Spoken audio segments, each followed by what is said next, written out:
এমনি তোমায় খাটিয়ে নেব না মা। কত কি হলে তোমার সুবিধা হয় আমাদের বলো।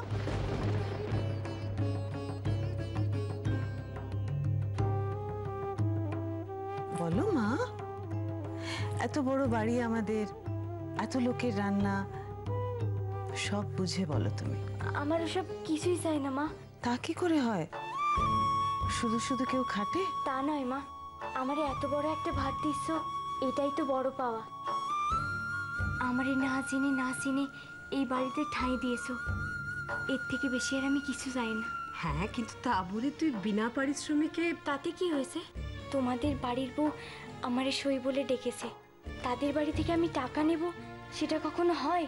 কেন হয় না? তোমাদের সেবা করলে যে আমার পুণ্যি হবে গো মা, আর সেই পুণ্যি চড়ি হয়তো আমি আমার কলকাতা বাবুরে তাড়াতাড়ি খুঁজে পাবো।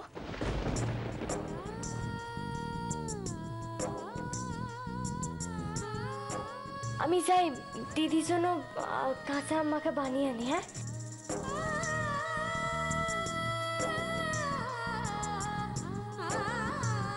দাঁড়া,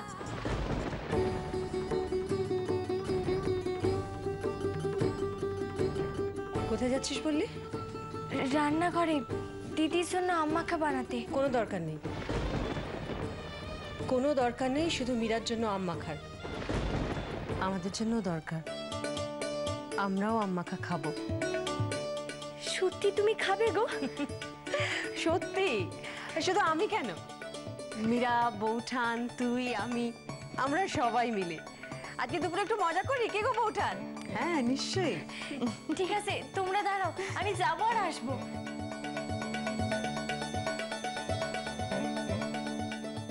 ভারী মিষ্টি মেয়ে, তাই না? হ্যাঁ, আমাদের এই মন খারাপের জীবনে ঈশ্বর যেন ওকে এক চিলতে রোদ্দুরের মতো পাঠিয়েছে।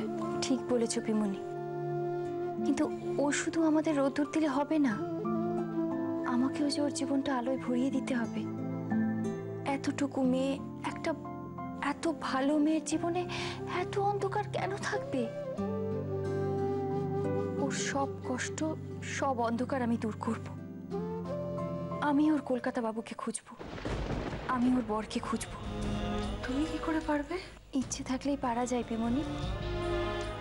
আমি ওর সাথে আজ কথা বলবো। এতদিন তো আমি শুধু নিজেকে নিয়ে কথা বলেছি, আজ আমি ওর কথা শুনবো, ওর কথা জানবো। কি জানবে? জানবো ওর কোথায় গ্রাম, ওর বাড়িতে কে কে আছে, ওর কি করে বিয়ে হলো। জানতে চাইবো ওর কলকাতা বাবু দেখতে কেমন, কি নাম ওর কলকাতা বাবুর।